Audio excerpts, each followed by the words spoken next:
jar testing apparatus. This is used to determine the optimum coagulant of dosage of alum to treat turbid water. We are having here alum solution. For this I have taken 5 gram of aluminium sulfate and dissolved in 500 ml water. So its concentration is 1 ml equals 10 mg. This is alum solution. We have already prepared and kept it here. And this is 1 liter turbid water of equal concentration. So 6 jars are there. So we are going to keep these 6 jars under this stirrer. Now stirrer is up. Now we are going to put stirrer down.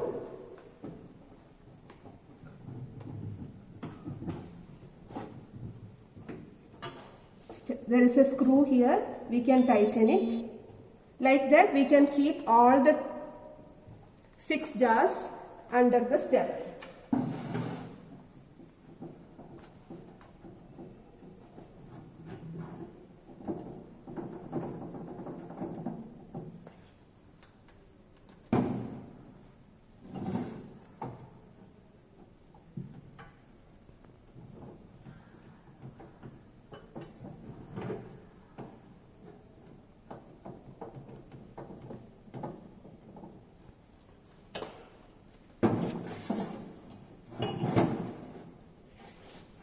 In our apparatus we are having 6 stirrers. Some apparatus will be having only 4 stirrers. So this is turbid water having same concentration, and we are going to add different concentrations of alum in each jar. First jar we will not be adding any alum, that means 0 ml alum. In the second one 2 ml. And in the third one 4 ml. So 0, 2, 4, 6 and 8. So we have kept all the jars and stirrer is kept. Make sure that the stirrer does not touch the sides of the glass jar.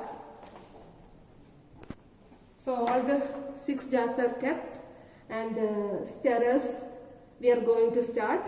Before that we have to add alum in each beaker. So first we are not adding, this jar we are not adding any alum. This one I am going to add 2 ml. Now we are adding 2 ml to the second beaker. So we have not added anything here.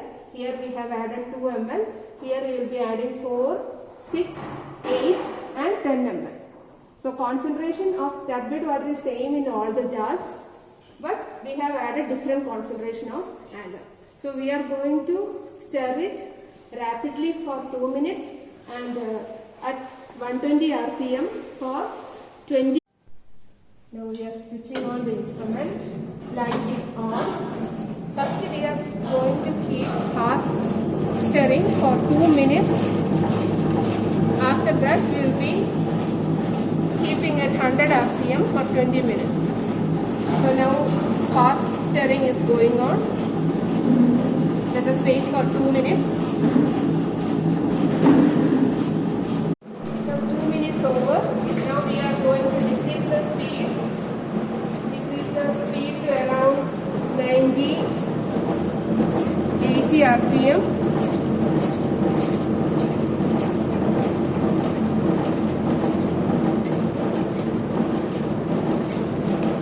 Or 90 rpm you can keep. It is coming to 80 now. Now we are going to stir it for another 20 minutes.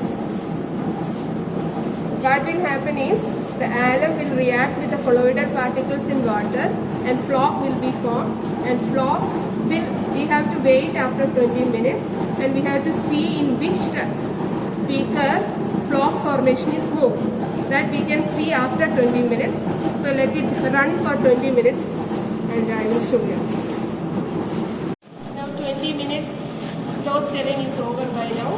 We are going to switch off and we'll wait for 5 minutes so that flow will settle at the bottom.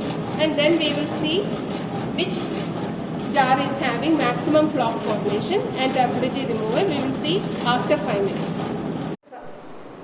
After slow stirring for 20 minutes. We waited for 5 minutes. Now we are going to check the flock formation in all the 6 jars.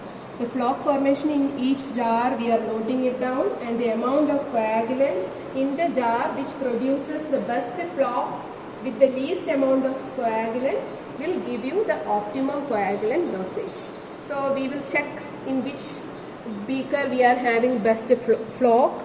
So you can see the 4th beaker will be having the best flock. So that means the optimum coagulant dosage will be the amount of alum added to this jar. So what we have added here, we have added 0 ml, here 2 ml, 4 ml and 6 ml. So 6 ml alum we have added here, so that amount of coagulant will be the optimum coagulant dosage. So the concentration of the alum we prepared was 1 ml equals 10 mg. So 6 ml means how much mg? It will be 60 mg. So we have taken 1 liter of water, 1 liter of turbid water. So your optimum coagulant dosage will be 6 ml, that means 60 mg per liter. So 60 mg per liter will be your optimum coagulant dosage. You can draw a graph also, and you can plot it down, and the graph will give you the best flock formation, that is optimum coagulant dosage. And why it is needed for in a treatment, water treatment plant is, as the finer particles grow larger in size when you add alum and settle after coagulation, the detention time of primary sedimentation tank can be reduced much. So that is our experiment for today. So we have got the value as 60 mg per liter optimum coagulant dosage.